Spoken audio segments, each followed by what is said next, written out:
نبی نے فرمایا معبد اگر اجازت ہو تو میں دودھ نکال لوں اس بکری سے۔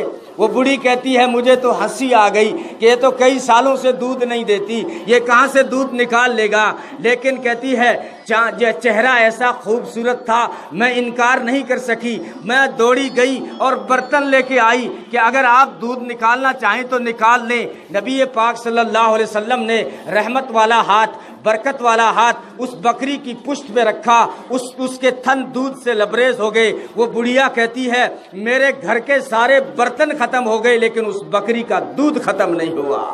یہ میرا نبی ایسا رحمتوں اور برکتوں والا ہے۔ یہی معبد کہتی ہے جب اس کا شوہر شام کو بکریاں چلا کے واپس آیا، اس نے گھر میں خوشبو محسوس کی، اس نے گھر کا ہر برتن دودھ سے بھرا ہوا دیکھا تو پوچھنے لگا ارے یہ مائی، ارے بڑھیا، یہ کہاں سے آ گیا اتنا سارا دودھ؟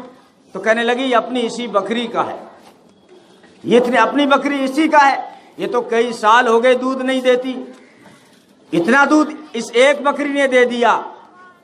کہنے لگی یہ بکری کا کمال نہیں ہے، آج کوئی نوجوان جس نے نام رکھا نبی کا مبارک برکتوں والا، کہ آج کوئی مبارک آیا تھا، آج کوئی برکتوں والا نوجوان آیا تھا، کیا بتاؤں میری پٹیا میں، میری جھونپڑی میں چاند آیا تھا، وہ تھوڑی دیر کے لیے ٹھہرا تھا، میرے گھر میں خوشبو پھیل گئی اور اس نے جب اپنا برکتوں والا ہاتھ اس بڑی بکری پہ رکھا تو جو ہے میرے گھر کے برتن تو ختم ہو گئے لیکن بکری کا دودھ ختم نہیں ہوا۔ یہ اسی نوجوان کی برکت ہے۔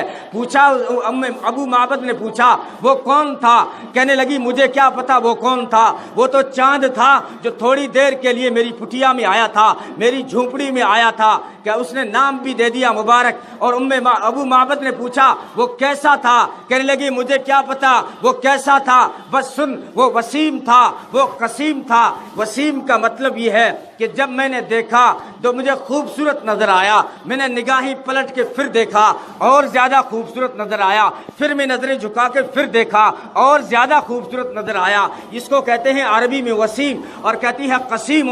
قسیم کس سے کہتے ہیں؟ کہتی ہے میں نے جہاں سے بھی دیکھا ناخن سے لے کے سر کے پاؤں تک نبی مجھے خوبصورت اور حسین نظر آیا۔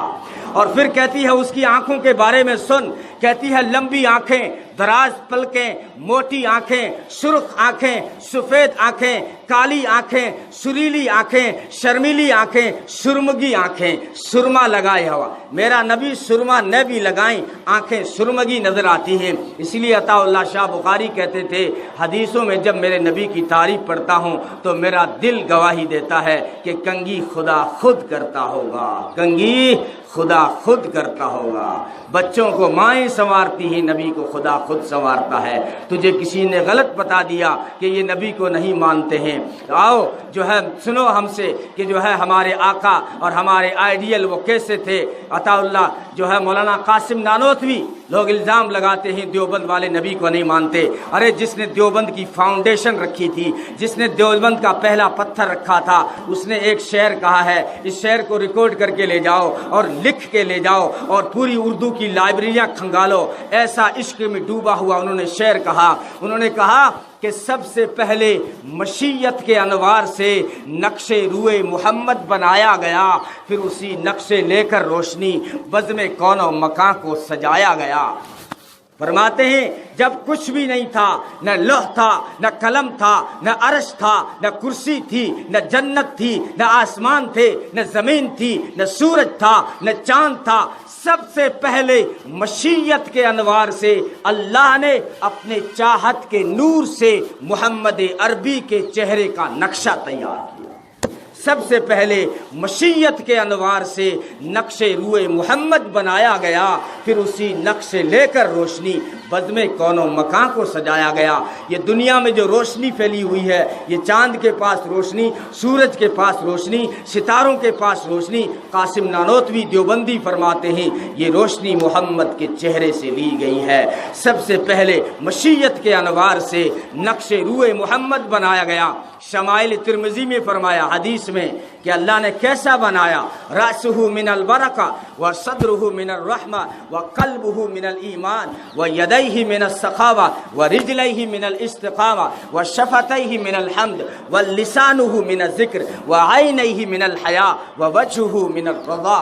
یہ حدیث میں ہے اللہ نے اپنے محبوب کے سر کو برکتوں کا اشتعارہ بنایا، اپنے محبوب کے سینے کو رحمت کا خزینہ بنایا، اپنے محبوب کے دل کو ایمان کے نور سے مزین کیا، اپنے محبوب کے ہاتھوں کو سخاوت کی آندھی بنا ڈالا، سخاوت سے بنایا، اپنے محبوب کے پاؤں کو استقامت سے بنایا۔ ہاں، پہاڑوں کے پاس اتنی استقامت نہیں جتنی پائے محمد صلی اللہ علیہ وسلم میں استقامت ہے۔